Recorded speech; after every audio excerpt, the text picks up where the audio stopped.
Hi everybody, I'm Jay Leno. This is my garage. This is a car that we've been working on for about the last year. It's called the EcoJet. It's debuted at SEMA about 2 years ago. It uses an LT101 jet engine. It runs on biodiesel. And I'm into this car for probably a little over $1 million. If you wonder where all that money went, welders, they're bleeding me dry because they're skilled technicians. They can do the work that most people cannot do. You know, it's interesting. This country was built by welders, and somewhere along the line, we kind of lost our focus.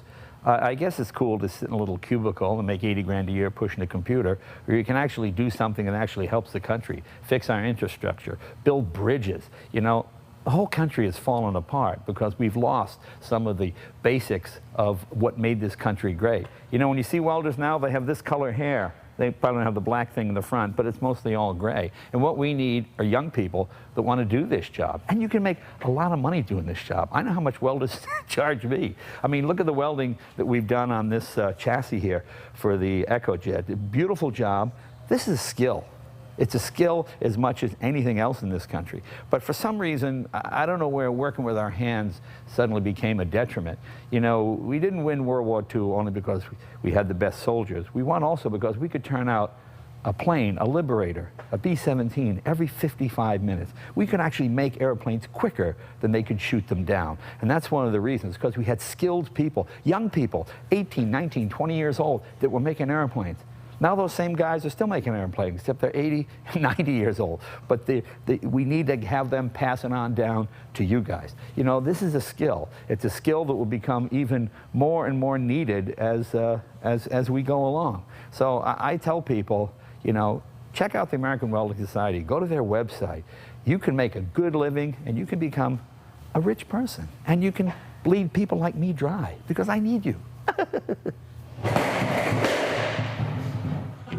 Well, I mean, if I had to, you know, go back and think to when I was a kid, you know, I felt like that hopelessness of, you know, dead-end jobs. Welding has allowed me to be able to feel like I have a career. I started my own shop 3 years ago, Fuller Hot Rods in Atlanta. We build custom cars, custom bikes. We mainly specialize in metal. Basically, we just build whatever we want. As long as the customer's happy and we build something that he's pleased with, we pretty much kind of have free reign to do what makes us happy. Overhauling came in. In overhauling, we did a 56 Bel Air. That's where I met Troy and Brian Fuller and Chip Foose and all those just phenomenal metal fabricators. And everybody was so happy, I guess, with what I did. They asked me to come back and do another overhauling. So by the time that I was done with this SEMA car, I had experience working on show cars, working under deadlines, working on television, and with all of that, I got the job with Extreme 4x4. So for the past 3.5 years, I've been building off-road trucks on a how-to show for millions of people, teaching them how to build cool machines. When I won Hot Rod of the Year, it was exciting because, you know, I grew up running to the newsstand looking at Hot Rod magazine, and to be recognized as a young guy and to get Hot Rod of the Year, I mean, it was awesome. I mean, you're on top of the world. I get a lot of people come by the shop now because of this few shows we've done and being in Hot Rod magazine and everything. And I get a lot of young guys. You know, we go out and speak at the college once a year at WildTech to the graduating class. We do a lot of job shadowing at the shop from the local high schools. And, you know, we throw a welding helmet on these kids. Some of them never been around it, and some of them have had it at shop class. So we'll throw a welding helmet on them. They'll hang around during the day and kind of see how cool it is. We got the cars we're doing in bare metal. We got the finished cars so they can see what it takes to do something and welding it all together. There's so much opportunity, you know. I got into welding, you know, kind of like a lot of people did, out of necessity. If you want to build something bad enough, you have to learn to weld. I mean, that's just part of the gig.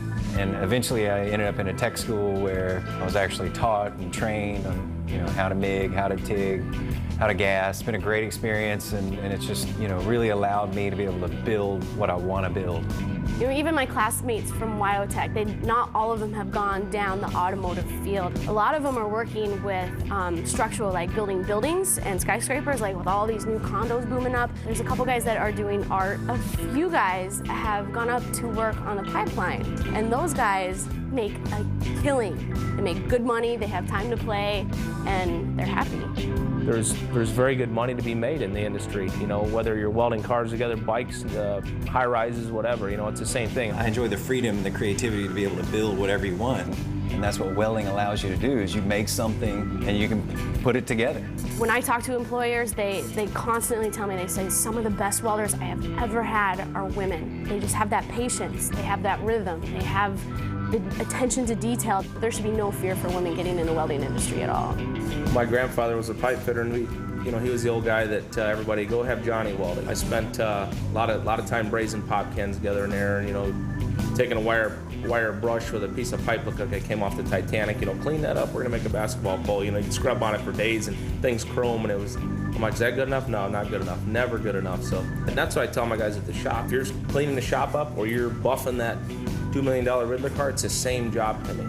Everything's got to be done the right way, and I think he instilled that in me and has kept that focus, and then you can instill it in these young kids, man, it's an instant home run. Get connected to the job you want through the American Welding Society. With a career in welding, you'll have great opportunities right at home or anywhere around the world.